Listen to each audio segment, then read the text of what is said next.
সরকার জনগণের টাকা জনগণের জন্য খরচ করবে না, তাহলে তার ফাংশনটা কি? জ্বালানি মন্ত্রী যাকে বানানো হয়েছে উনি 2001-06 ব্যর্থ মন্ত্রী, ওনাকে অপসারণ করা হয়েছিল 2001-06। 50,000 কোটি টাকা এইসব বিদ্যুৎ কোম্পানিতে বাকি রয়েছে সরকারের। এখন আপনি সেই টাকা দিচ্ছেন না, আবার এপাশে নেই তো টাকা, এপাশে আপনি আমদানিও করতে পারছেন না। নেতা বদলায়, দল বদলায়, জন্ম নেয় নতুন দল, কিন্তু সাধারণ মানুষের ভাগ্য কি বদলায়? আশ্বাস আর প্রতিশ্রুতির ভিড়ে আমরা খুঁজবো বাস্তবতার প্রতিফলন। আমাদের কাছে প্রশ্ন করা, দেশ ও মানুষের স্বার্থে প্রশ্ন করেই যাব। থাকবে মত এবং ভিন্ন মতের শ্রদ্ধা। স্টার নিউজ কড়া আলাপে, সঙ্গে শান্তা শারদিক।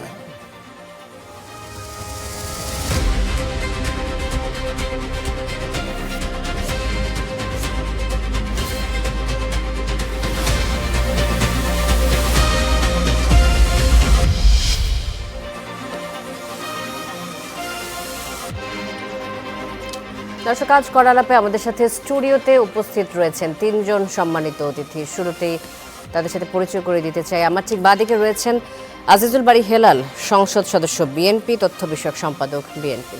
আমার সাথে রয়েছেন ডক্টর মনীষা চক্রবর্তী, সদস্য কেন্দ্রীয় কমিটি, বাংলাদেশের সমাজতান্ত্রিক দল বাসদ। রয়েছেন ফরিদুল হক, যুগ্ম সদস্য সচিব, জাতীয় নাগরিক পার্টি এনসিপি। আপনাদের তিনজনকে স্বাগত জানাচ্ছি আজকের কড়া আলাপে। শুরুতেই যে বিষয়টি নিয়ে আলোচনা শুরু করতে চাচ্ছি, যে ভয়ঙ্কর গ্যাস এবং বিদ্যুৎ সংকটের মধ্যে রয়েছে এই মুহূর্তে দেশ। ফ্যাসিবাদ পুরো দেশকে ফোকলা করে দিয়েছে, এমন মন্তব্য করেছেন প্রধানমন্ত্রী তারেক রহমান। তিনি বলেছেন যে কয়েকদিনের মধ্যেই যে চলমান যে গ্যাস সংকট সেটি কেটে যাবে এবং দ্রুত এর সমাধান হবে, এমন আশ্বাস তিনি দিয়েছেন। যদিও পুরোপুরি হয়তো সমাধান আসতে বছর দুয়েক সময় লাগতে পারে, এমন কথা বলেছেন তিনি। এবং বিদ্যুতের সংকট মানুষের দুর্ভোগের জন্য, যে দুর্ভোগ হচ্ছে মানুষের এই মুহূর্তে, সেই জন্য দুঃখ প্রকাশ করেছেন প্রধানমন্ত্রী তারেক রহমান। এই প্রসঙ্গ ধরে আমি শুরুতে আজিজুল বারী হেলাল আপনার কাছে আসতে চাই, যে তারেক রহমান বলেছেন যে ফ্যাসিবাদ পুরো দেশকে ফোকলা করে দিয়ে গেছে। আগের সরকার বিদ্যুৎ খাতে যে প্রায় 3 লাখ কোটি টাকার যে দেনা রেখে গেছে, সেই কারণে আসলে আমাদের দেশে প্রয়োজনীয় যে অবকাঠামো তৈরির কথা ছিল সেটি তৈরি করেনি তারা। এবং বিদ্যুতের যে সংকট, সেটি মানুষের দুর্ভোগের জন্য তিনি দুঃখ প্রকাশ করেছেন, যেটি শুরুতেই বলছিলাম। বর্তমান সরকার দায়িত্ব নেয়ার পর এই যে বিশাল সংকট, আর্থিক সংকট এবং জ্বালানি ঘাটতি মোকাবেলায় আসলে ঠিক কী পরিকল্পনা রয়েছে বর্তমান সরকারের এই মুহূর্তে? দীর্ঘমেয়াদী কোনো পদক্ষেপ নেওয়ার কথা ভাবছে কিনা সরকার? ধন্যবাদ আপনাকে। চলমান যে গ্যাস বিদ্যুৎ সংকট নিয়ে সবচেয়ে আমার কাছে যেটা আজকে প্রধানমন্ত্রীর বক্তব্যে যে অ্যাকনলেজমেন্ট, সমস্যা যে হচ্ছে এটা একটা স্বীকারোক্তি, এটা কিন্তু জনগণকে উদ্দেশ্যে তিনি বলেছেন। আর সবচেয়ে আরেকটা জিনিস ভালো লেগেছে, তিনি বিরোধী দলের উদ্দেশ্যে বলেছেন যে আপনারা যদি এই বিদ্যুৎ পরিস্থিতির সমস্যার সমাধানে সরকারের থেকে ভালো কোনো পরিকল্পনা দিতে পারেন, তাহলে আমাদের সেই পরিকল্পনা আমাদের গ্রহণ করব এবং বাস্তবায়ন করা হবে। এটা কিন্তু একটা ডেমোক্রেসির একটা বিউটি। এটা একটা, যদি বিরোধী দলগুলো ভালো কোনো পরিকল্পনা দিতে পারে। আপনি শুরুতেই বলেছেন যে উত্তরাধিকার সূত্রে আমরা একটা যে ডিভাস্টেড এনার্জি সিচুয়েশনের মধ্যে আমরা পড়েছি। দেখুন যে আমাদের দেশে বিদ্যুৎ উৎপাদন করতে গেলে আপনার গ্যাস এবং তেল লাগে, বেশি লাগে গ্যাস। এই গ্যাসটা আমাদের আভ্যন্তরীণ এক্সপ্লোরেশন এখন খুব একটা হচ্ছে না। আভ্যন্তরীণ এক্সপ্লোর করতে হবে 1 নম্বর, যেহেতু বিদ্যুতের মূল জ্বালানি হলো গ্যাস এবং তেল। এবার দেখেন যে বাইরের থেকে আমরা এলএনজিগুলো কিনি, এখন স্পট মার্কেটে এলএনজি কিনতে হচ্ছে অনেক দাম দিয়ে। এখন সরকারের যে আর্থিক স্ট্রেংথ, এটা আপনি জানেন যে আমাদের দেশে অনেক বিদ্যুৎ কোম্পানি আছে, মানে প্রয়োজনের চেয়েও অধিক বিদ্যুৎ কোম্পানি, জ্বালানি নেই। সেই বিদ্যুৎ কোম্পানিগুলোর সাথে গত সরকারের একটা চুক্তি ছিল যে তাদের সক্ষমতার সমান টাকা দিতে হবে, কিন্তু প্রায় 50,000 কোটি টাকা এইসব বিদ্যুৎ কোম্পানিতে বাকি রয়েছে সরকারের।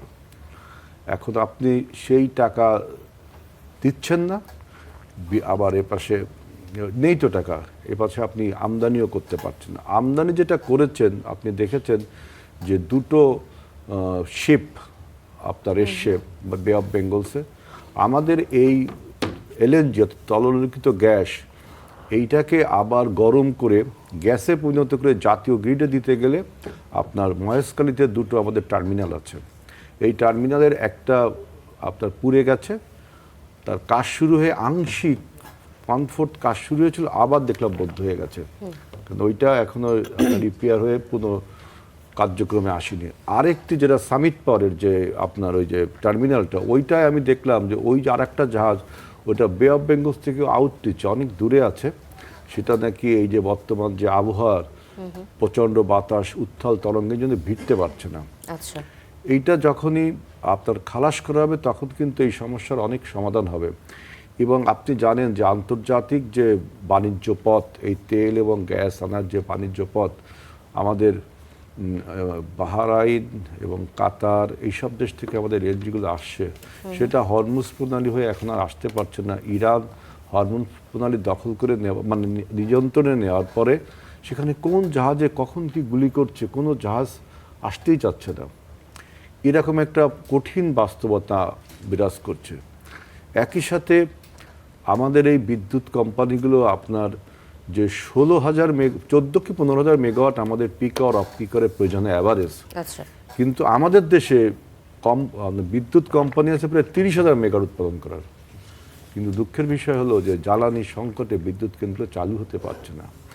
এই যে স্বীকারোক্তিটা এবং এইটাকে সমাধান করবার যে পথ, সরকার অনেকগুলো পথ বাতলেছে, যেমন এই বিদ্যুৎ কোম্পানির যে জ্বালানি আমদানি, এটা জ্বালানি নীতি, এটা যদি প্রাইভেটাইজেশন করা হয়, অনেকে বলছে প্রাইভেটাইজেশন করা ঠিক হবে না, আলোচনাগুলো হচ্ছে বুঝছেন। এবং এই জ্বালানি আপনার বিশ্ববাজারে এখন দামও অনেক বিদ্যুৎ বেশি। কোম্পানি জ্বালানি নীতি প্রাইভেটাইজেশন করার বিপক্ষে যে মন্তব্যগুলো আসছে বেশিরভাগ ক্ষেত্রে সেটি হচ্ছে দাম নিয়ন্ত্রণ করা সম্ভব হবে কিনা, এই ধরনের না, হচ্ছে কি, আলোচনাটা বেশি হচ্ছে কি, হচ্ছে। সারা বিশ্বে এখন আসলে সরকার নিজে যখন ব্যবসায় আপনার অংশগ্রহণ করে, ব্যবসাটা করে, তখন সরকারের একটা বিশাল ওয়ার্কফোর্স সেখানে তৈরি হয়, সেখানে আপনার এই যে সরকারের পরিচালন ব্যয়ও বেড়ে যায়। এগুলো আরেকটা থিওরি আমি বলছি, এর কাউন্টার থিওরি দিতে পারবেন যে হ্যাঁ না, সরকার কিন্তু নিজেই সেক্ষেত্রে পরিচালনা বিপিসি করবে। তো বেশ সফল প্রতিষ্ঠান এখন হিসেবে মেন ধরা হয়। সমস্যা হলো যে সব কিছুই আছে, everything is perfectly all right, but এখানে ইকোনমিক একটা আপনার স্কারসিটি চলছে আপনার টাকার। আরেকটা হলো যে আপনি আনতে পারছেন না, আন্তর্জাতিক বাণিজ্য পথগুলো আপনার সমস্যা সংকুল, যুদ্ধের দ্বারা ক্ষত বিক্ষত। তারপর যেও দুইটা আমাদের জাহাজ এসছে বিশাল শিপে করে এলএনজি আসছে, সে দুটো দেখেন আপনি আনলোডও করতে পারছেন না। মানে ভেরি আনফর্চুনেট আমাদের জন্য যে একটা হলো আপনার অক্সিলেটর কোম্পানি যেটা আপনার আনলোড করে যে টার্মিনালটা, আমেরিকার কোম্পানি, ওটা পুড়ে গেছে, কাজ করা এখনও আপনার রিপেয়ারিং ওয়ার্ক করছে। আর সামিট পারের যে টার্মিনালটা, ওইটার কাছে জাহাজ ভিড়তেই পারছে না। আচ্ছা, এখন এই সমস্যাকে আপনার হয়তো এই দুইটা টার্মিনালে কাজ শুরু হবে, কিন্তু আমাদের জ্বালানি কেনা, জ্বালানি আনার যে পথটাকে আপনার সংখ্যামুক্ত করবার জন্য, এছাড়া সরকার একাই, আমি দেখলাম যারা বিদ্যুৎ উৎপাদন করে তাদের কাছ থেকে সরকার কেনে, আমি চিন্তা করে দেখলাম তাদের কাছ থেকে সরকার কেনে, একটাই কাস্টমার। আপনি যদি এই বিদ্যুৎটা যারা উৎপাদন করে তাদের সাথে সরাসরি গ্রাহকের একটা সম্পর্ক থাকে, এটা কিন্তু আমার থিওরি, আপনি হাইপোথিসিস বলতে পারেন, আপনি মানতেও পারেন না, তাহলে কিন্তু অনেক সমস্যার সমাধান হয়। আচ্ছা, এটা আপনার একটা সমাধান, একটা কম্পিটিশন হয় যে গ্রাহক আপনার বিদ্যুৎ কোম্পানির কাছ থেকে ডাইরেক্ট কিনছে, এখানে মধ্যস্থতা মানে সরকার আর ইন্টারফেয়ার করে, সরকার শুধু লাইনের ভাড়া নিবে, আচ্ছা, সরকার শুধু তারের ভাড়া নিবে, তাহলে কিন্তু সরকার একটা কমিশন করতে পারে এবং সরকারের খরচও কম হয়। যে বিদ্যুৎ কোম্পানিগুলো তারাই কিন্তু জ্বালানি আমদানি করতে পারে। কিন্তু এখানে আরেকটা প্রশ্ন থাকে, তাহলে আমাদের এই যে ওয়ার্কফোর্স, এই ওয়ার্কফোর্স তো আনএমপ্লয়মেন্ট হবে, তখন কি হবে? মানে নানান রকম সমস্যা, আপনার 11 হাত দেহে 10 হাত শাড়ির মতো অবস্থা। এর একটা সমাধান হবে। আমাদের প্রধানমন্ত্রী আজকে বলেছেন যে আমরা এই যে সংসদ অধিবেশন 27 তারিখে, এখানে আমরা 10 বছরের একটা জ্বালানি পরিকল্পনা নেব এবং বিরোধী দল যদি এর থেকেও ভালো কোনো পরিকল্পনা গ্রহণ করে সেটা নিতে হবে। আজিজুল বারী হেলাল, আমি আবার আসবো আপনার কাছে। শুরুতেই সরকারকে ধন্যবাদ যে অ্যাকনলেজ করার জন্য প্রবলেমটা কি, প্রবলেমটা কোথায়। এখন আসে যদি আমাদের আলোচনায় ফরিদুল হক আপনার কাছে, যে সরকার 10 বছরের একটি পরিকল্পনার কথা ভাবছে, যদিও সরকারের মেয়াদ 5 বছর, আসলে কোনো সরকারি 10 বছর বয়সে যখন একটা মেয়াদি, যখন একটা দীর্ঘ পরিকল্পনার কথা ভাবে, তারা অনেক কিছু বিবেচনা করে সেই সিদ্ধান্তগুলো নেয়। এই পরিস্থিতিকে আপনারা কিভাবে মূল্যায়ন করছেন? এখন যে সংকট, জ্বালানি খাতের এই সংকট কি শুধু বিগত সরকারের লুটপাট দুর্নীতির ফল, নাকি এই সরকারেরও কিছুটা দায় রয়েছে? জি ধন্যবাদ। এই সরকারের মানে বিগত সরকারের যেটা হয়েছে সেটা তো আছেই। এই সরকারের দায়ের জায়গাটা যেটা বলতে হয় সেটা হচ্ছে যে পলিসিগুলো নেওয়া হয়েছিল, যে সিদ্ধান্তগুলো নেওয়া হয়েছিল, যে দায় মুক্তি আইনগুলো দেওয়া হয়েছিল, এগুলোকে রিভিউ করা হয়নি। ওইভাবেই চলবে এরকম একটা মানে গাছাড়া ভাব দেখা গেছে। এটা হচ্ছে ধরেন একটা জায়গা। আর একটা জায়গা হচ্ছে যে মানে এখনকার যে ক্রাইসিসটা, এটা তো ধরেন যুদ্ধ হয়েছে তো আরও 6 মাস আগে, যুদ্ধ তো শেষ হয়ে গেছে। তো এই পরিস্থিতিটা চলবে আরও কিছুদিন চলতে পারে। তো সেই অনুযায়ী আপনি পলিসিগুলো সেট করতে পারেন না, মানে কোথায় ভর্তুকি দিবেন, কোথায় দিবেন না, আপনার ক্রয় শিডিউলিংটা কি হবে, কখন তেল আসবে, কোত্থেকে আসবে, এই জায়গাগুলোকে সেটেল করতে মানে এই জায়গাগুলো যেভাবে সেটেল করা দরকার ছিল সেইভাবে এই জায়গাগুলো সেটেল করতে পারেনি। আর একটা বড় যে জায়গাটা, বড় সংকটের জায়গাটা আমি যেটা মানে ইন্ডিকেট করি, এটা আমি বারবার বলছি গত কয়েকদিন ধরে, সেটা হচ্ছে যে আপনি প্রপার মানুষকে প্রপার জায়গাতে পজিট করতে পারতে হবে। ধরুন জ্বালানি মন্ত্রী যাকে বানানো হয়েছে, উনি 2001-06 ব্যর্থ মন্ত্রী, ওনাকে অপসারণ করা হয়েছিল 2001-06। ওনাকে আবার এনে এবার আরও প্রমোশন দিয়ে, মানে তখন উনি প্রতিমন্ত্রী ছিলেন, এখন ওনাকে প্রমোশন দিয়ে মন্ত্রী বানানো হয়েছে। এবং দেখেন উনি গত কয়েকদিনে কি ধরনের উল্টাপাল্টা কথাবার্তা বলতেছেন। ইভেন উনি দেখলাম 2 দিন আগে বলছে যে আমার আসলে কিছু করার নেই এখন। তো কিছু করার নেই, তাহলে আপনি পদে আছেন কেন? কিছু করার যে কোনো প্রবলেমেই সমাধান থাকবে না, এটা হইতে পারে না। আজকে প্রধানমন্ত্রীকে কেন এটা নিয়ে কথা বলতে হচ্ছে? তাহলে আপনি কি করতেছেন? প্রধানমন্ত্রীকে কেন এসে দুঃখ প্রকাশ করতে হচ্ছে?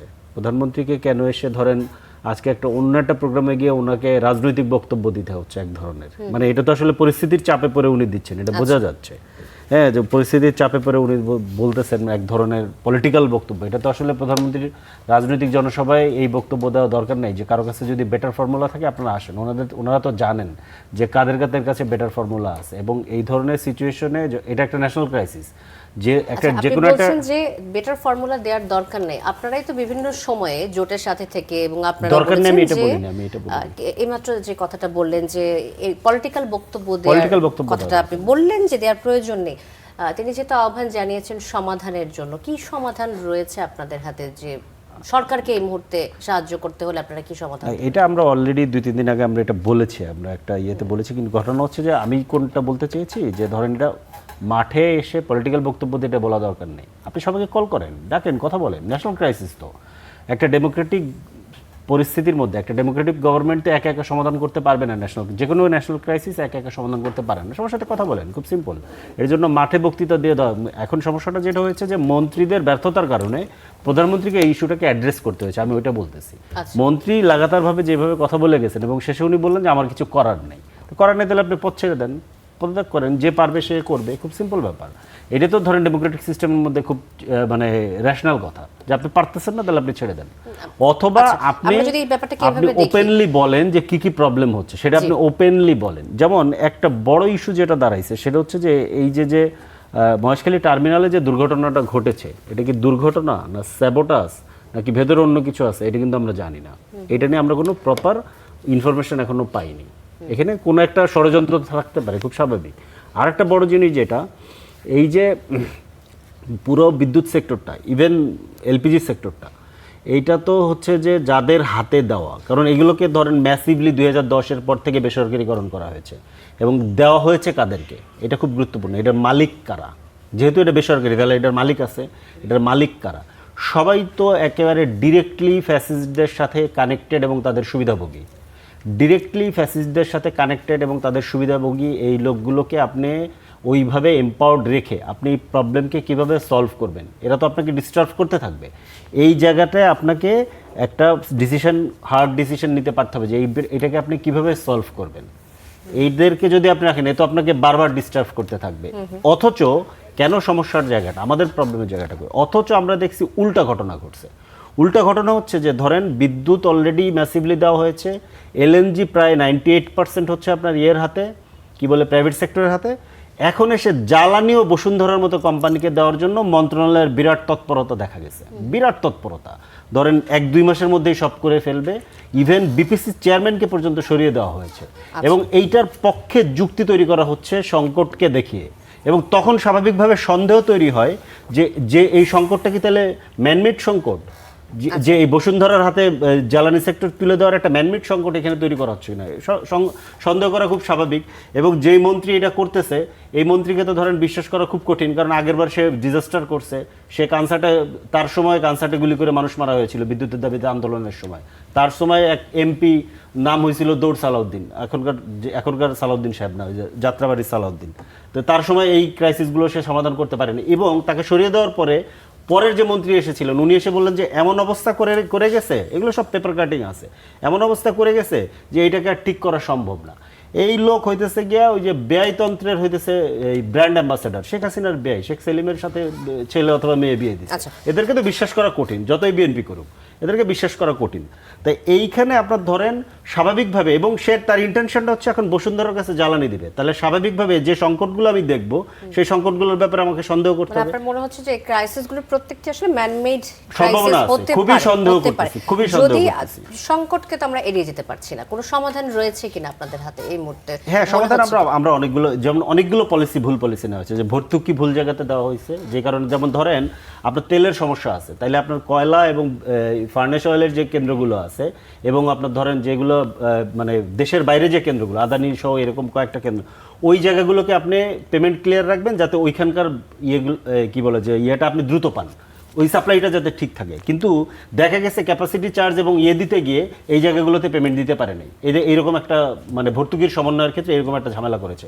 আরটা হচ্ছে তেল কেনার ক্ষেত্রে ধরেন ইন্টারন্যাশনাল যে কি বলে টেন্ডার থাকে, টেন্ডারের মেয়াদ থাকে 42 দিন, ওইটাকে ধরেন নামায় আনা হয়েছে 10 দিন।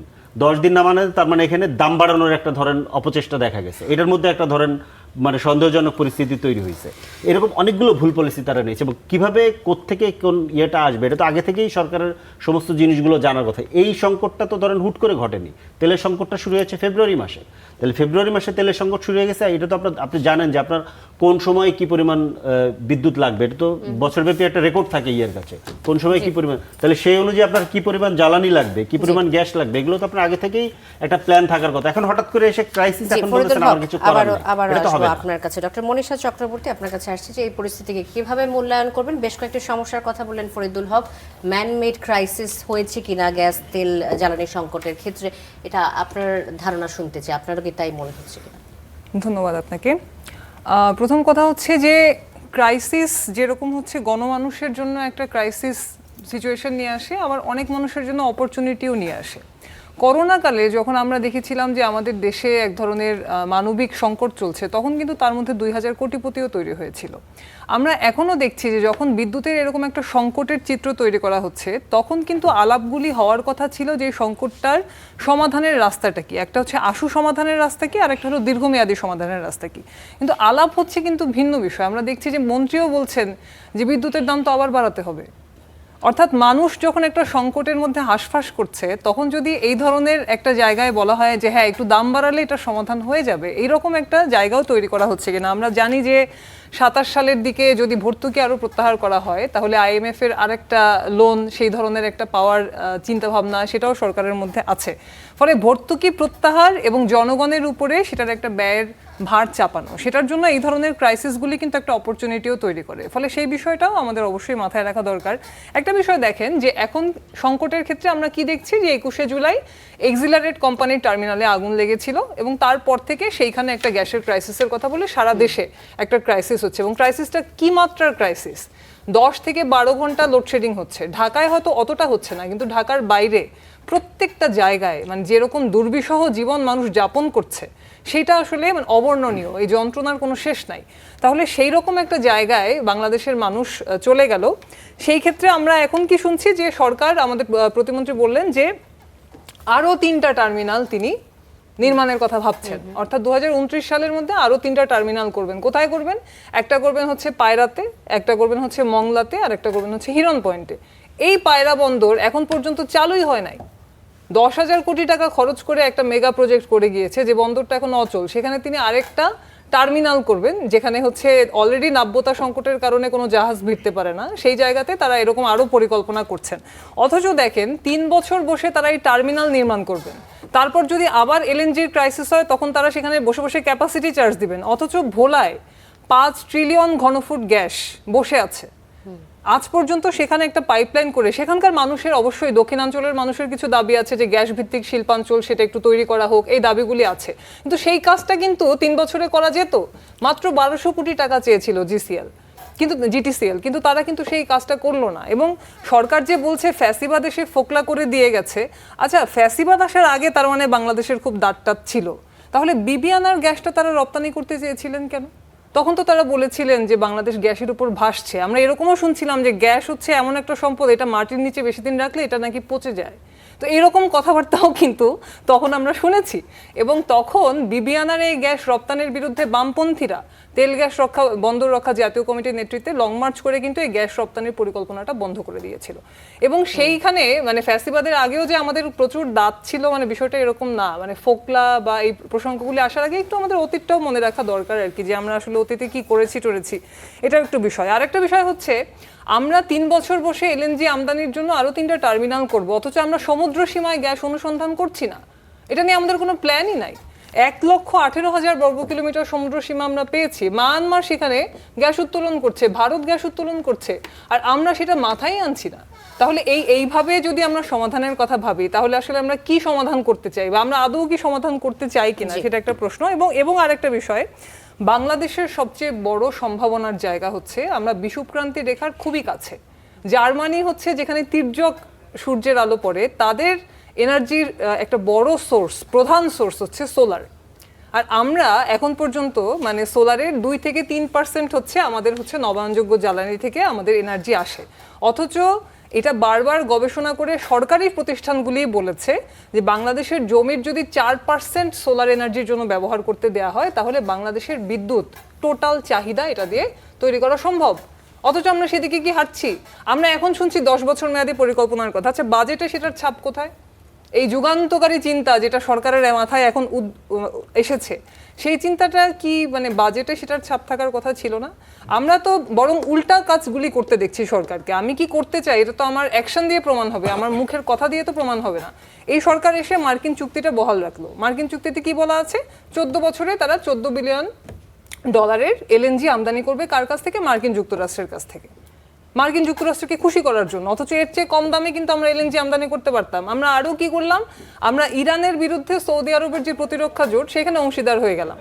তাহলে আমরা আমাদের আমদানির ক্ষেত্রে আমাদের এই জায়গাতে আমাদের যে সিকিউরিটি, সেই সিকিউরিটিটাকে আমরা ঝুঁকির মুখে ফেললাম। এবং আমরা যত আমদানি নির্ভর হব, এখন তো সব দেশই আমদানি নির্ভর হবে, কারণ সারা পৃথিবীতে ফসিল ফুয়েল আছে আর 40 থেকে 50 বছরের। তাহলে ইউরোপের সাথে কম্পিটিশন করে আমরা পারবো? তাহলে দেশীয় গ্যাস উত্তোলনের দিকে আমাদের মনোযোগ দেওয়ার কথা, সেটা আমরা দিচ্ছি না। আমরা আমদানি নির্ভর হয়ে আছি। আমরা বিদেশিদেরকেও খুশি রাখতে চাই, দেশীয় ব্যবসায়ীদেরকেও খুশি রাখতে চাই। আবার আমরা দেশীয় যে সমুদ্র সীমা, সেখানে যে গ্যাস অনুসন্ধান করার কথা, সেটা করছি না। আমাদের ভোলায় গ্যাস পড়ে আছে 5 ট্রিলিয়ন ঘনফুট গ্যাস, তো কোনো it's not a matter of joke. 5 trillion ঘনফুট মানে বাংলাদেশের 5 বছরের চাহিদার গ্যাস, সেটাকে আমরা ফেলে রেখেছি। এবং দক্ষিণাঞ্চলের যে দীর্ঘদিনের দাবি, যেখানে গ্যাস ভিত্তিক শিল্পাঞ্চল গড়ে তোলা বা দক্ষিণাঞ্চলের আবাসিক খাতে সংযোগের দাবি, সেই বিষয়গুলির দিকেও কোনো মনোযোগ কেউ দিল না। এইবারের বাজেটে আমরা পরে একনেকেও আমরা আশা করেছিলাম যে দক্ষিণাঞ্চলের জন্য এই ধরনের একটা প্রকল্প, যে এই গ্যাসটা ওখানেও ব্যবহার করা এবং জাতীয় গ্রিডে এটাকে যুক্ত করার একটা পরিকল্পনা থাকবে। মিনিমাম কোনো পরিকল্পনা সেখানে ছিল না। ফলে ক্রাইসিস হলো, আমরা তখন অনেক কথা বললাম, এবং কথা বলার মধ্য থেকে আমরা অলরেডি তো এই সরকার এসে হচ্ছে গ্রাহক পর্যায়ে 16% বিদ্যুতের দাম বাড়িয়ে দিয়েছে।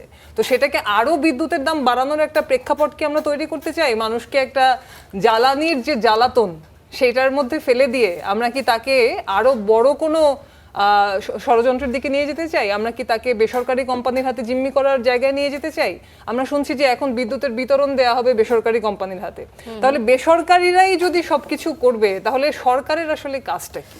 সরকারি প্রতিষ্ঠানগুলোর কাজ। মনীষা চক্রবর্তী, অনেকগুলো প্রশ্ন জমা হয়ে গেছে। আজিজুল বারী হেলাল, এই যে দেশীয় সমুদ্র সীমা যেখান থেকে আসলে গ্যাস উত্তোলন করা হচ্ছে, আমাদের পাশের দেশ ভারত, মিয়ানমার করছে, আমরা এদিকে কেন এগোতে পারছি না? আমাদের আসলে কি প্রতিবন্ধকতা রয়েছে এদিকে আগানোর ক্ষেত্রে? দেখুন, প্রথমে হলো আমি একটু প্রথমে আজকের 15ই আগস্ট আমাদের দেশনেত্রী বেগম খালেদা জিয়ার 82তম জন্মবার্ষিকীতে আমি তার আত্মার প্রতি মাগফিরাত কামনা করে আমি একটা বক্তব্য দিতে চাই যে আমাদের দুইজন আগামী রাজনীতিবিদ যারা দেশকে নেতৃত্ব দেবেন, এই যে ভবিষ্যৎ রাজনীতিবিদ এখানে বসে আছেন, এদের আমি এই ক্রিটিক্সগুলো খুবই মন ভরে আমি শুনলাম। খুব ভালো লাগলো যে আমাদের রাজনীতিবিদরা এই জ্বালানি সমস্যা নিয়ে আলোচনা করছে, তারা সেটা স্টাডি করছে এবং সমাধান দেওয়ারও চেষ্টা করছে। এটা খুবই ভালো জিনিস। আপনি দেখেন 6 মাসের সরকারের বয়স, এই 6 মাস সরকারকে পলিটিক্সটা সেটেল ডাউন করতে কত আশা প্রত্যাশা, যে রিফরমেশন, আপনার রাষ্ট্র বিনির্মাণ বা সংস্কার, তারপরে আপনার গণ অভ্যুত্থানের ফলে যে জুলাই চার্টার, এগুলো বাস্তবে অনেক সময় গেছে সরকার গঠন করতে। আপনাদের প্রত্যেকটা কথা আমি সাপোর্ট দিচ্ছি। হ্যাঁ, এই সব বিষয়ে আলোচনা করা দরকার, মানে আরও পরিকল্পনা গ্রহণ করা দরকার। আমরা বলছি যে এবার যে 27 তারিখ থেকে যে সংসদ অধিবেশনটা হবে, সেখানে আমি একটা ফর্মুলা দিব। আপনার যে কথাগুলো বলছেন এগুলো নিশ্চয়ই সরকার শুনছে, আমিও আপনাদের সাথে কিছু কথা বলছি।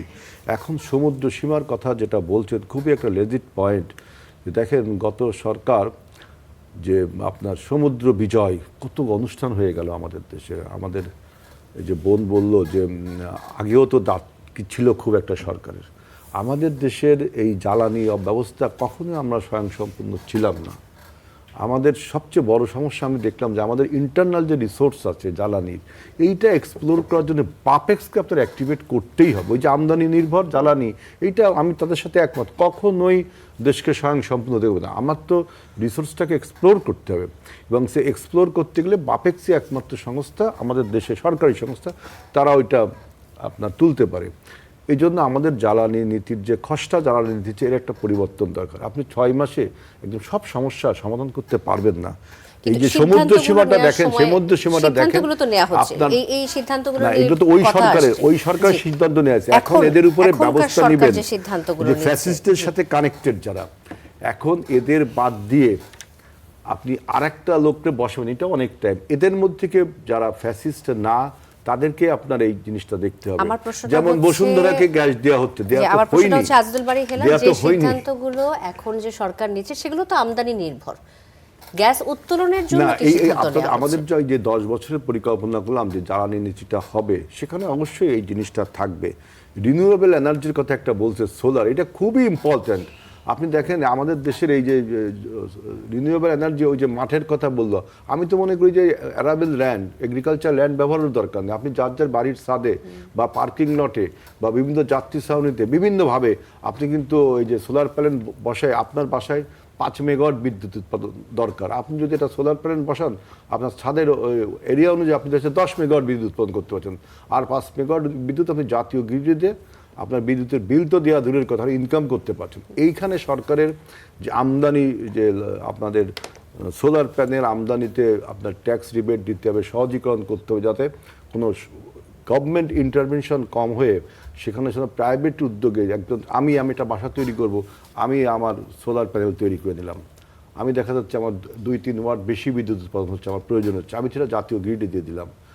কত সুন্দর একটা সমাধান। তো এই রিনিউয়েবল এনার্জির কথা বললেই আমি দেখি বলে যে এগ্রিকালচার ল্যান্ড নষ্ট হবে। হ্যাঁ, এগ্রিকালচার ল্যান্ড নষ্ট হবে, এটা আমি স্বীকার করি। কিন্তু আপনি আমাদের যে রুফটপগুলো আছে, রুফটপে তারপরে পার্কিং লট, এই বিভিন্ন জায়গায় এগুলো করতে পারে। এইটা নিয়ে আমাদের বেশি মনোযোগ দিতে হবে। বঙ্গোপসাগরের গ্যাস তোলার জন্য মায়ানমার তুলছে, ভারত তুলছে, বাংলাদেশ তো এখন আমি দেখি যে নিজের গ্যাসই তুলতে পারে, মানে ল্যান্ডের গ্যাসই তুলতে পারছে না। ওইখানে আপনাকে, এই জন্য আমি বলছি যে সরকারকে আপনাকে আরেকটু সময় দিন। 6 মাসে আপনি একটা জ্বালানি নীতি বা জ্বালানি পরিকল্পনা, আমরা নিজেরা বলছি কিছু কথা যে কি করব, আপনারা বলছেন যেমন প্রাইভেট উদ্যোগে গেলে আপনি বলছেন সরকারের কাজ কি, সরকারের কাজ এখান থেকে কমিশনটা নিয়ে আর কি কাজ সরকার, এবং ওইটাকে লুক আফটার করা। এখন এই জায়গায় আরেকটা প্রশ্ন আসে, তাহলে আমার সরকারের ওয়ার্কফোর্স মানে এমপ্লয়মেন্ট কীভাবে জেনারেট হবে? আমাদের লোকজন তো আনএমপ্লয় হয়ে যাবে।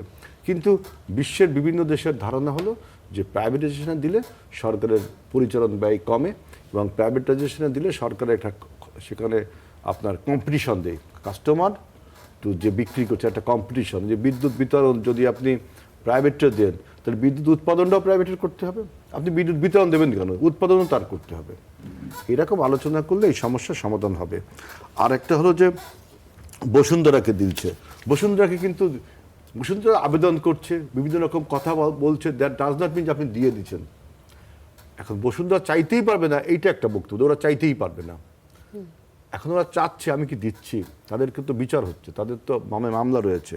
তারপরে একটা বলছেন যে ইরান যুদ্ধ থেমে গেছে, ফরিদ বলল আসলে না, ইরান যুদ্ধ এখনো কন্টিনিউ করছে এবং ওই বাণিজ্য পথটা এত ঝঞ্ঝা বিক্ষুব্ধ, কোনো ইরানের জাহাজ ছাড়া কোনো জাহাজই আসতে পারছে না। আপনি দেখছেন কোন জাহাজে আপনার স্কার্ট ক্ষেপণাস্ত্র মেরে দিচ্ছে, কোন জাহাজে কি সুতরাং এইখানে যে আপনি বলছেন যে সৌদি জোটে অংশগ্রহণ করছে, তার জন্য এটা হলো আপনার আন্তর্জাতিক পররাষ্ট্রনীতিতে বাংলাদেশের যারা পররাষ্ট্র বিষয়টা দেখে তাদের একটা দৃষ্টিভঙ্গি, আমরা এখান থেকে বসছি আমাদের একটা দৃষ্টিভঙ্গি, এই দৃষ্টিভঙ্গির থেকে একটা মিক্সচারের ফলে একটা ভালো কিছু আসবে বলছেন, এই জন্য ধন্যবাদ।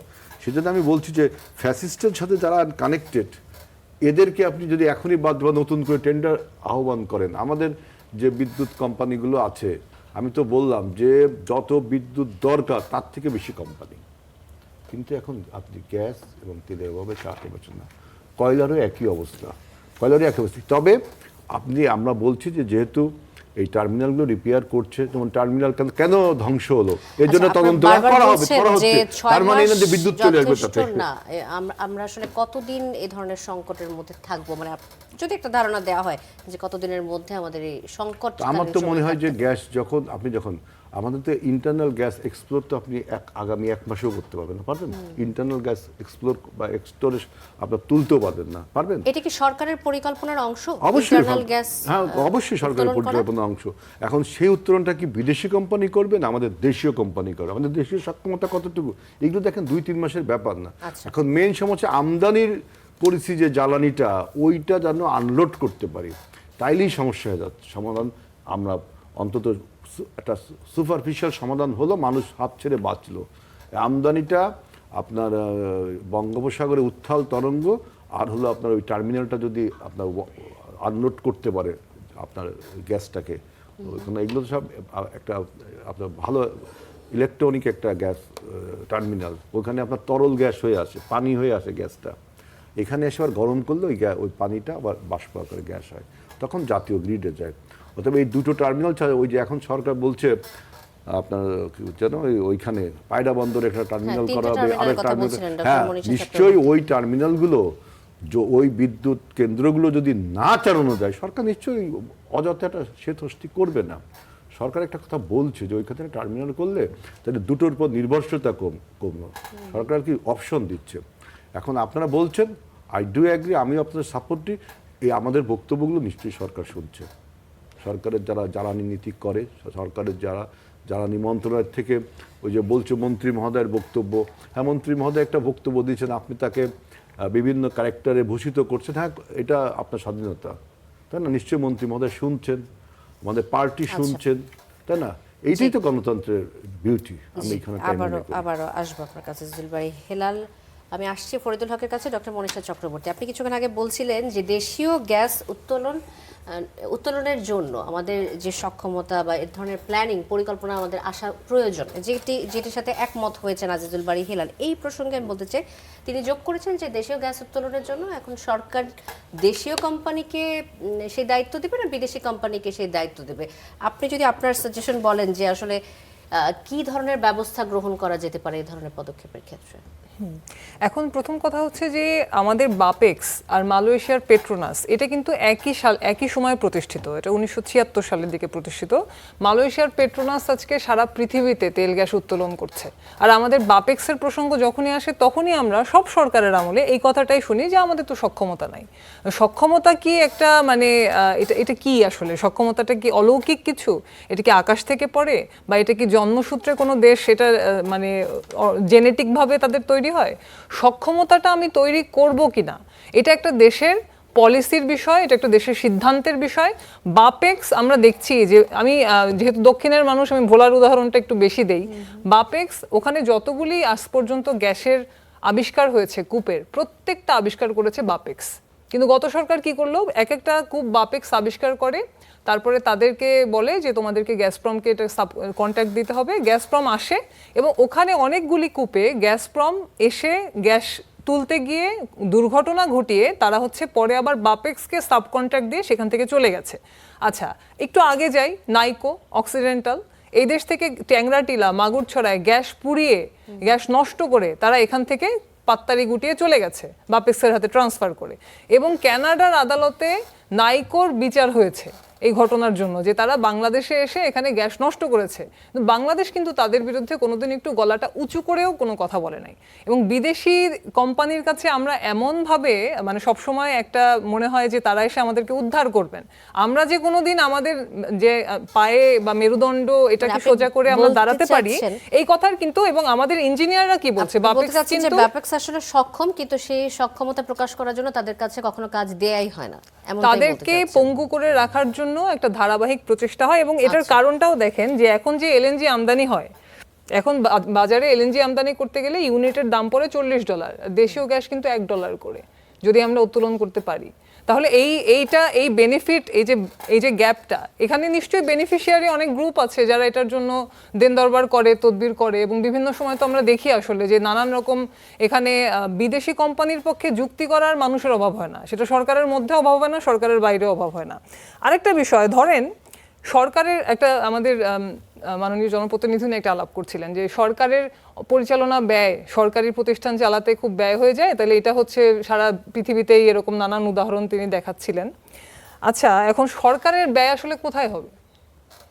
সরকারের যে টাকাটা, এটা কি সরকার তাদের পৈতৃক সম্পত্তি তো না, এই টাকাটা কোত্থেকে আসে? টাকাটা আসে হচ্ছে জনগণের ট্যাক্সের টাকা। আপনি যদি বাজেটের দিকে দেখেন দেখবেন যে ভ্যাট ট্যাক্স এগুলি থেকেই কিন্তু সিংহভাগ, প্রায় 70% টাকা আসে এগুলি থেকে। ব্যয়ের সময় কি হয়? স্বাস্থ্য খাতে 5%-এর বেশি ব্যয় হয় না।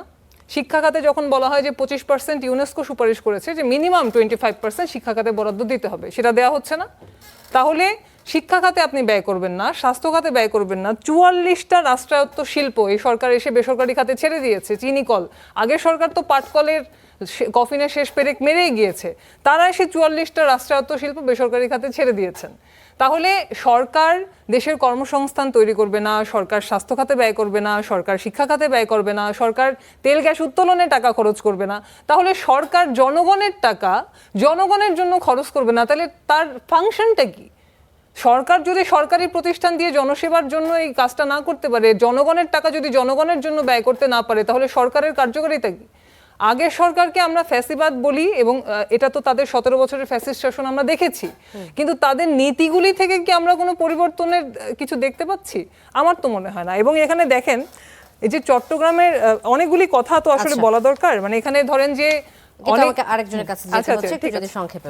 না, আমরা বলতে চাচ্ছিলাম যেটা অন্তর্বর্তীকালীন সরকারও অনেকগুলি কাজ করে গিয়েছে, যেটা থেকে আসলে এই সরকারের ফেরত আসার আমরা আশা করেছিলাম। কিন্তু আমরা দেখলাম যেমন চট্টগ্রামের নিউমোরিং টার্মিনাল, এটা নিয়ে কিন্তু এখনো আমরা শুনতে পাচ্ছি যে নানান পরিকল্পনা আছে। আমাদের 44% রপ্তানি যেখান থেকে হয়, একদিকে তো আমরা হচ্ছে আমদানি নির্ভর হয়ে পড়ছি, আরেকদিকে আমাদের রপ্তানি যেখান থেকে যায়, আমাদের লাইফ লাইন নিউমোরিং টার্মিনাল 44%, সেইটা নিয়েও আমরা শুনছি যে এই সরকারের এই পরিকল্পনাও আছে যে সেটাও আমাদের ওই যে এর আগে অন্তর্বর্তী সরকার যেটার জন্য প্রচন্ড চেষ্টা করলেন, আমরা লং মার্চ করলাম বামপন্থীরা এটা ঠেকানোর জন্য, যে এখানে সৌদি আরবের ওই কোম্পানি দুবাই ভিত্তিক ওই যে ডিপি ওয়ার্ল্ড, এটার কাছে যার মার্কিনদের সাথে যাদের চুক্তি আছে যে মার্কিন নেভি এসে এখানে জাহাজ ভিড়াতে পারবে, তাদের কাছে তারা এই টার্মিনাল দিয়ে দিতে চান।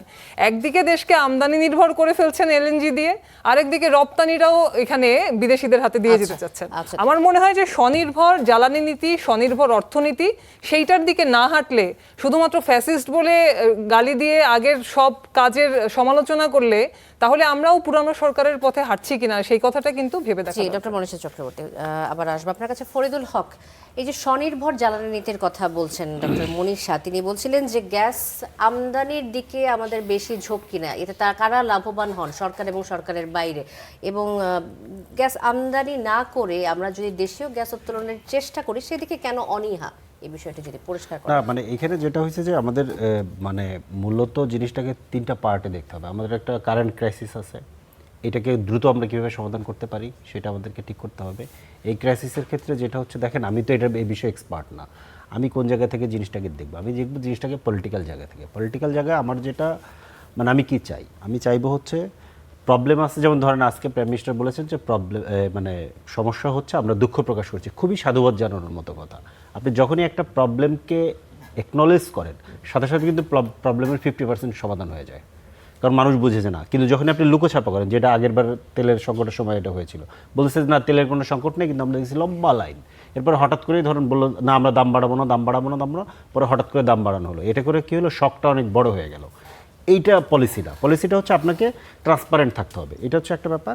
এবং ট্রান্সপারেন্ট থেকে আপনাকে আন্তরিকতার সাথে, এইগুলো খুবই ন্যাশনাল ক্রাইসিস, কারণ একদম ঘরে ঘরে এই প্রবলেমটা পৌঁছা যায়, তখন আন্তরিকতার সাথে দরদ দিয়ে মানুষের সাথে এই জিনিসটাকে ডিল করতে হবে, মানুষ আপনার পাশে থাকবে, এইটা হচ্ছে আমাদের চাওয়ার জায়গাটা।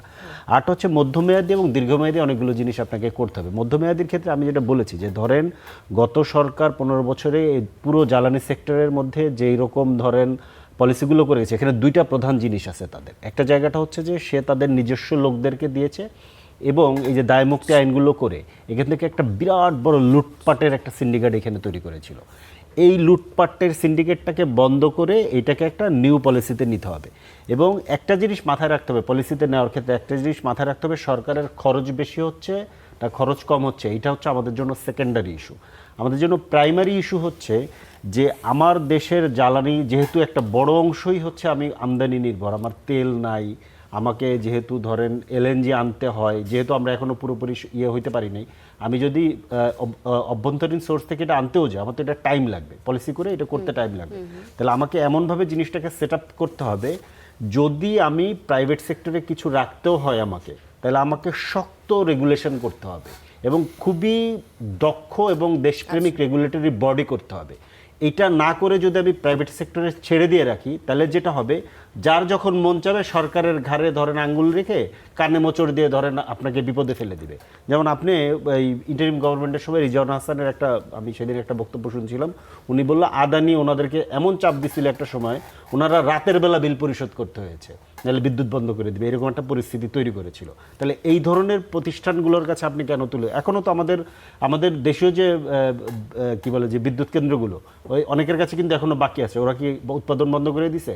এটা তো এই যে আপনার ঘাড়ের উপরে যে চাপ দিয়ে ফেলো, কারণ এটা কোনো ব্যক্তিগত পণ্য না, এটা একটা জাতীয় পণ্য, এটার সাথে আপনার জাতীয় নিরাপত্তার অনেকগুলো জিনিস জড়িত থাকে। তাহলে এইটাকে আপনি আবার কিভাবে ঠিক করবেন, এই পলিসিটা আপনাকে আলাপ আলোচনা করে ঠিক করতে হবে। এবং দীর্ঘমেয়াদী ইয়েতে অবশ্যই আপনাকে এমন পদ্ধতিতে যেতে হবে, আমি ঠিক জানি না, মানে গ্যাসের ব্যাপারটা তো এটা সত্যই যে সমস্ত জায়গাতে আমাদের গ্যাস পাওয়ার সম্ভাবনা আছে সেই জায়গাগুলোকে আমাদের উত্তোলনে যেতে হবে, আরও এক্সপ্লোরেশন করতে হবে, সমুদ্রে অবশ্যই আমাদেরকে যেতে পারতে হবে, এটা খুব দ্রুতই আমাদের সিদ্ধান্ত নেওয়া উচিত। কারণ ওইখানে যেটা আমি ঠিক জানি না এটা টেকনিক্যালি এটা ঠিক কিনা, যে ধরেন আপনার সমুদ্র সীমায় যারা আছে ভারত এবং মায়ানমার, তারা যখন করতেছে, উত্তোলন করতেছে, তাহলে এটা আপনার এরিয়াতে যে গ্যাসগুলো আছে সেখানে প্রবলেম হচ্ছে কিনা, এখানে কিন্তু একটা বড় চ্যালেঞ্জ, চুরিও করতে পারে, চুরি হওয়ার একটা প্রবলেম আছে, এবং তারা যদি এখানে ভেতর থেকে নিয়ে যায়, এটা একটা ব্যাপার আছে। আরেকটা ব্যাপার হচ্ছে যে আপনার এই যে কি বলে যে দীর্ঘমেয়াদী ক্ষেত্রে আরেকটা যেটা সোলারের যে ব্যাপারটা, সোলার ব্যাপারটা আমি ঠিক শিওর না, ওনারা যেহেতু দীর্ঘ সময় জ্বালানি নিয়ে আন্দোলন করেছেন, ওনাদের এটা নিয়ে অনেক কাজ আছে, আমি ধরে নিচ্ছি আপাতত এটা সত্য। সেটা হচ্ছে যে আমি অবশ্য ভিন্ন ভিন্ন মতামত শুনেছি যে আমাদের আসলে এত জমি নাই, কিংবা এটা আসলে এত এক্সপেন্সিভ, আমরা সোলার দিয়ে করতে পারবো না। যদি রিনিউয়েবল এনার্জি দিয়ে আমরা একটা বড় বিদ্যুতের চাহিদা মেটাতে পারি, তাহলে এটা তো অ্যামেজিং ব্যাপার, এটা তো অবশ্যই আমাদেরকে ওই জন্য খুব সিরিয়াস উদ্যোগ নেওয়া উচিত। এবং যেভাবে সম্ভব যতভাবে প্রণোদনা দিয়ে এটাকে যদি আমরা সলভ করে ফেলতে পারি, বিদ্যুতে স্বয়ংসম্পূর্ণ হওয়া ছাড়া আপনি একটা রাষ্ট্রকে কোনোভাবে করতে পারেন। আপনি দেখেন হেলাল ভাই এটা বলছে কয়েকবার, আমি এই যে একটু আগে আরেকবার চেক করে দেখলাম, আমাদের টোটাল ক্যাপাসিটি এখন হচ্ছে প্রায় 30,000 মেগাওয়াট, কিন্তু আমাদের চাহিদা হচ্ছে 18,000 মেগাওয়াট চাহিদা, কিন্তু আমরা উৎপাদন করি 13-14,000 মেগাওয়াট। তার মানে আমরা উৎপাদন অর্ধেকও করতে পারি না, বাকি অর্ধেক কিন্তু আমরা বসায় বসায় টাকা দিচ্ছি। এই পুরো পলিসিটা আগের সরকার করে গেছে। এরপরে এই যে কোথা থেকে কি আসবে, কি মানে এই যে ধরেন চাহিদার ক্ষেত্রে যেটা হয়েছে যে প্রাইভেট যে কোম্পানিগুলো, এদের গ্যাস এবং এদের তেল, আমি এটা সঠিক জানি না, আপনারা ভালো বলতে পারবেন, যে এদের এই আমদানির ক্ষমতাটা এদের হাতে দিয়ে দেওয়া হয়েছে। তার মানে হচ্ছে যে আপনি কি পলিসিতে এটা আমদানি হবে, কিভাবে এইটার নিয়ন্ত্রণ আপনার সরকারের হাতে থাকতেছে কিনা, কারণ এইটা তো কোনো পাবলিক পণ্য না, এটা কোনো সাধারণ পণ্য না। এই যে তেল গ্যাস জ্বালানি, এটা হচ্ছে খুবই মানে কি বলে যে আপনার নিরাপত্তা এবং ক্ষেত্র বিশেষ আপনার সার্বভৌমত্বের সাথে ফরিদুল সম্পৃক্ত। হক, আমাকে অন্য একটি প্রসঙ্গে আসতে হচ্ছে এখন, যে এমপিওভুক্ত শিক্ষা প্রতিষ্ঠানের অবসরপ্রাপ্ত শিক্ষক কর্মচারীদের পাওনা টাকা পেতে ভোগান্তি দীর্ঘদিনের, আমরা এটা সবসময় দেখে এসেছি। স্টার নিউজের একটি প্রতিবেদন প্রচারের পর অসুস্থ শিক্ষকের খোঁজ নিয়েছেন প্রধানমন্ত্রী, এবং প্রধানমন্ত্রী বলেছেন যে শিক্ষকদের অবসরের টাকা পেতে আর অফিসে অফিসে ঘুরতে হবে না। স্টার নিউজের প্রতিবেদনটি দেখার পর তিনি বলেছেন, এবং শিক্ষকদের বাস্তব অবস্থা আমরা একটা ভিডিওতেও দেখেছি, আগে ঘুষ দিয়ে এই টাকা নিয়ে আসতে হতো, আজ যত সহজে শিক্ষকদের অ্যাকাউন্টে পৌঁছে দেওয়া হচ্ছে এতটা সহজ ছিল না। প্রধানমন্ত্রীর জ্বালানি সংকট সমাধানে বিরোধী দলগুলোকে যথাযথ পরিকল্পনা জানাতে বলেছেন, তা গ্রহণ করার প্রতিশ্রুতি দিয়েছেন। আবার গণমাধ্যমে শিক্ষকদের ভিডিও দেখে, ভোগান্তির ভিডিও দেখে সমাধানের পদক্ষেপ নিচ্ছেন। এই কাজগুলোকে, সরকার এবং প্রধানমন্ত্রীর এসব আচরণকে আপনি কিভাবে মূল্যায়ন করবেন? না, এই ধরনের ছোট ছোট মানে কি বলে যে উদ্যোগ, এটার অবশ্যই অনেক গুরুত্ব আছে। এটার গুরুত্ব হচ্ছে যে এটার মধ্য দিয়ে একটা ধরেন নতুন কালচারের দিকে যাওয়ার মানে পথ তৈরি হয়। কিন্তু মানে সমস্যাটা যেটা হয়, মানে সমস্যাটা যেটা আমরা সময় আমরা কিন্তু কার্ডের সময় এটা বারবার আমরা বলেছিলাম যে সংকটটা হচ্ছে যে আপনি যদি একটা পুরনো সেট আপ রেখে একটা নিউ পলিসি অ্যাপ্লাই করতে চান, এটা ফাংশন করবে না। এটা কিন্তু কার্ডের ক্ষেত্রে এটা হয়েছে। এখন পর্যন্ত 20টার মতো ইউএনও অফিস ভাঙচুর হামলার শিকার হয়েছে। ছাত্রদল যুবদলের নেতাকর্মীরা করেছে, কারণ ওই যে তথ্য সংগ্রহকারীর তালিকায় তাদের লোকজন ছিল না। সেইখানে অবরুদ্ধ করা কিংবা ইউএনওদেরকে হুমকি দামিকে ওরা কোথাও কোথাও শারীরিকভাবে ধরেন মানে অ্যাটাক করা, এই ধরনের ঘটনা ঘটেছে। এখন মানে এই জায়গাগুলোর মধ্যে আপনাকে ধরেন এই যে একটা তো ধরেন দলীয় থাকে, আরেকটা ব্যাপার হচ্ছে যে প্রশাসনের লোকগুলোর মধ্যেও তো ধরেন একটা দীর্ঘ, যেমন কয়েকদিন আগে কিন্তু আমাদের এখন যিনি রাষ্ট্রপতি প্রার্থী বিএনপির মির্জা ফখরুল ইসলাম আলমগীর, উনি কিন্তু বলেছেন যে প্রশাসনের ভেতরে ঘুষ দুর্নীতি আগের মতোই আছে, কোনো বদল হয়নি। পুরনো যে সেট আপটা আছে ওই সেট আপটা ঠিক রেখে শুধুমাত্র প্রতিদিন তো নিশ্চয়ই ধরেন আপনি এটার জন্য নিউজ করবেন না, প্রতিদিন প্রধানমন্ত্রী খোঁজও নেবেন না, তাই না? এইটাকে আসলে পলিসি প্রথমত করা, দ্বিতীয়ত ইমপ্লিমেন্টেশন, যে এইটা প্রপার চ্যানেলে ঘুষ ছাড়া সহজে এবং স্বল্পতম সময়ে যাদের যেটা পাওনা ওনারা এটা পাবেন। উদ্যোগে আমি সাধুবাদ জানাচ্ছি, কিন্তু এইটা করতে পারার জন্য অনেকগুলো জায়গাতে রিফর্ম দরকার। প্রবলেম যেটা হচ্ছে যে আমি এটা বলছি যে এই যেটা হয় যে হ্যাঁ, প্রাইম মিনিস্টারের ধরেন অনেকগুলো ভালো উদ্যোগ আছে, অনেকগুলো ভালো আছে, কিন্তু ওই আবারও যে আপনি একটা পুরনো কাঠামো রাখবেন কিন্তু নতুন পলিসি দিতে চাইবেন, এটার দিন শেষে ফাংশন করবে না। এটা কিন্তু আমরা এর আগে কখনো করতে দেখিনি। যেমন প্রশাসন সংস্কার কিন্তু হয় নাই, প্রশাসন তো আগের মতোই আছে। প্রশাসনের শুধু ব্যক্তি কিছু বদল হয়েছে, কিছু ব্যক্তি ধরেন বাদ দেওয়া হয়েছে, ফ্যাসিস্টদের সাথে যারা একদম ডিরেক্ট জড়িত ছিল তাদেরকে বাদ দেওয়া হয়েছে, বাধ্যতামূলক অবসর দেওয়া হয়েছে, কিন্তু কাঠামোটার সংস্কার হয়নি। তো ওইটা জরুরি, উদ্যোগগুলো যেমন জরুরি সাধুবাদ জানানোর মতো, কিন্তু কাঠামোটাও জরুরি। কাঠামো যদি সংস্কার না হয় তাহলে দিন শেষে আবার এটা বুমেরাং হওয়ার সম্ভাবনা থাকে। ডক্টর মনীষা, আবার আপনার কাছে আসতে চাই, ছোট করে যদি একটু বলেন যে দেশের স্বাস্থ্যসেবা নিয়ে সরকারের পরিকল্পনার কথা তুলে ধরে প্রধানমন্ত্রী 5 বছরের মধ্যে 503টি উপজেলার প্রত্যেকটি হাসপাতালে 151 শয্যায় উন্নীত করার সিদ্ধান্ত নেওয়া হয়েছে। সাধারণ মানুষজন চিকিৎসা সেবা বেশি পাবেন। স্বাস্থ্য খাতের যে বেহাল দশা, বিদেশগামী মানুষগুলোকে ফেরানোর জন্য কি এই উদ্যোগ আপনার কাছে পর্যাপ্ত মনে হয় কিনা? স্বাস্থ্য খাতের বেহাল দশা শুধু শয্যা বাড়িয়ে শয্যাশায়ী স্বাস্থ্য খাতকে শয্যা থেকে উঠানো যাবে না। মানে এখানে আসলে আমার যেটা মনে হয় যে এই সমস্ত বিষয় নিয়ে আলাপ আলোচনা করার ক্ষেত্রে কখনোই আমি দেখি না যে চিকিৎসক সংগঠন যতগুলি আছে বা এখানে যারা স্বাস্থ্যখাত নিয়ে কাজকর্ম করেন এদেরকে ডেকে একটা কোনো আলাপ আলোচনা করে এই ধরনের কোনো পলিসি প্রণয়ন করার ঘটনা আসলে আমরা কখনো দেখি নাই। স্বাস্থ্য সংস্কার কমিশন একটা হয়েছিল অন্তর্বর্তীকালীন সরকারের আমলে, সেটাও কিন্তু এক ধরনের, যেমন আমরা দেখেছি যে বরিশাল যখন তারা গিয়েছেন, তারা গিয়ে প্রেস ক্লাবের বা বিভিন্ন এরকম প্রতিনিধিদের সাথে আলোচনা করেছেন। স্বাস্থ্য খাতের যে সংগঠনগুলি আছে বা যারা পলিটিক্যাল পার্টিগুলিও আছে তাদেরও খুব ভালো মতামত এখানে নেওয়া হয় না। স্বাস্থ্য খাতের সমস্যাটা কি? প্রথম কথা হচ্ছে যে যদি আপনি উপজেলায় বেডও বাড়ান, শুধুমাত্র বেড বাড়ালেই কি চিকিৎসা হবে? ওখানে কি ডাক্তার শূন্য পদগুলি রয়েছে তাদের পোস্টিং যে দীর্ঘদিন ধরে দেওয়া হচ্ছে না, 20-30% ডাক্তারও এখানে পোস্টেড না, তাহলে সেই গ্যাপটা আপনি পূরণ করবেন কিভাবে? আবার দেখেন যে এখানে স্বাস্থ্য খাতে বাজেট আপনি রাখবেন হচ্ছে 5%-এর কম, এবং আপনি সেখানে কিছু বিছানা দিয়ে কি সেখানে সেবা বাড়ানো সম্ভব হবে? ফলে আজকে উপজেলা হাসপাতালগুলি স্বয়ংসম্পূর্ণ হাসপাতাল হিসেবে ক্রিয়া করছে কিনা, সেখানে কি ডায়াগনস্টিক সেবা টেস্টগুলি আপনি করাতে পারছেন, সেখানে কি আপনি যে সার্বক্ষণিক অপারেশন বলেন বা একটা ইমার্জেন্সি ম্যানেজমেন্ট সেটা কি আপনি করতে পারছেন? কোনো উপজেলা হাসপাতালে কি কোনো ইমার্জেন্সি পেশেন্ট যাওয়ার জন্য কনফিডেন্ট ফিল করে? সব জায়গায় কি একটা ইসিজির মতো, একটা এক্সরের মতো, একটা ব্লাড টেস্টের মতো একদম বেসিক জিনিসটা কি আপনি এনশিওর করতে পারছেন? আমাদের সরকারি যে মানুষজন, আমাদের এমপিরা, তারা কি উপজেলায় অসুস্থ হলে উপজেলা হাসপাতালে যাবেন? সেটা কি আপনি নিশ্চিত করতে পারছেন? ফলে এগুলি আসলে না করলে শুধুমাত্র আমরা কিছু বেড বাড়িয়ে এখানে আমরা হয়তো কিছু হাততালি পাবো, বাহবা পাবো, কিন্তু সেই হাততালি বা বাহবা দিয়ে এদেশের স্বাস্থ্য খাতের যে ভঙ্গুর চিত্র, এইটা দূর হবে বলে আমরা মনে করি না। এখানে আসলে আরো গোড়া থেকে প্রতিরোধ ব্যবস্থাকে শক্তিশালী করা দরকার। প্রথমত এখানে আমরা দেখি যে আমরা তো এখনো কিউবার মতো দেশ, 73 সালে সেখানে ম্যালেরিয়া নির্মূল হয়েছে। আমরা এখনো তো হচ্ছে আমাদের ম্যালেরিয়ার রোগী চট্টগ্রামের হাসপাতালে গেলে দেখা যাবে যে তারা পড়ে আছে। ফলে আমরা আসলে প্রতিরোধের জায়গাটাতে জোর দিচ্ছি কিনা সেটা হচ্ছে প্রথম কথা। আমাদের ভ্যাকসিনেশনগুলি সেগুলিকে জোরদার করা প্রয়োজন। যেখানে আমরা দেখেছি হামে 850 রোগী মারা গেল এই বছরও আর কি, মানে বাচ্চা মারা গেল, এটা আসলে আনএক্সেপ্টেবল। এবং এখানে আমরা মনে করি প্রতিকারের দিক থেকে আরো বেশি বেশি একেবারে শিশু হাসপাতালগুলিকে অ্যাক্টিভ করার প্রয়োজন ছিল, নানান কিছু প্রয়োজন ছিল। এখান থেকে শিক্ষা নিয়ে পরবর্তীতে প্রতিরোধ, প্রতিকার এবং স্বাস্থ্য সচেতনতা বৃদ্ধিতে স্বাস্থ্য বাজেট বাড়িয়ে এবং সবার মতামতের ভিত্তিতে একটা প্রপার পরিকল্পনা প্রণয়ন করা দরকার বলে আমি মনে করি। ধন্যবাদ আজিজুল বারী হেলাল। অনেকগুলো অভিযোগ যেগুলো স্বাস্থ্য খাত নিয়ে রয়েছে, এগুলো বেশিরভাগই আসলে সত্যি কথা, এবং এই অভিযোগগুলো আমরা ঢাকার বাইরে গেলেও বেশিরভাগ সময় দেখতে পাই যে ডায়াগনস্টিক সেন্টারগুলোতে চিকিৎসা করা যায় না এবং টেস্ট করানোর সরঞ্জাম থাকে না, এবং সেই সাথে এই যে শিক্ষকদের ঘুষ দিয়ে তাদের পাওনা টাকা যে পাওয়ার বিষয়টি, এগুলো সব সময়ের জন্য বন্ধ হবে কিনা, এটার একটা স্থায়ী সমাধান আমরা পেতে যাচ্ছি কিনা?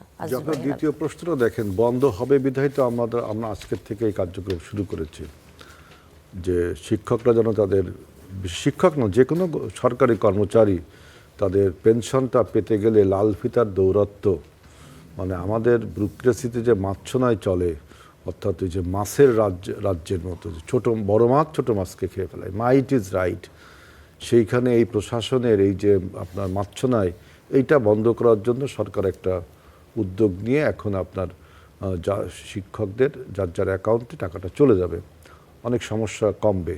ফরিদ ভালোই বলেছে যে আপনি প্রশাসনে যদি আগে সেই লোক রাখেন, তারা তো সেটা আপনার টেনে ধরবে, সেখানেও একটা সংস্কার করা উচিত আমি বলে মনে করি। সরকার যে উদ্যোগটা নিয়েছে। এখন স্বাস্থ্য খাতের দিকে দেখেন, স্বাস্থ্য খাতে আমরা এই বছর বাজেটে প্রায় 7.5%, আমাদের উন্নয়ন বাজেটের 7.5% রেখেছি, 7.49 বা আমার এইরকম 7.5%-এর মতো, প্রায় 70,000 কোটি টাকা, 9,30,000 কোটি টাকা আমাদের বাজেট।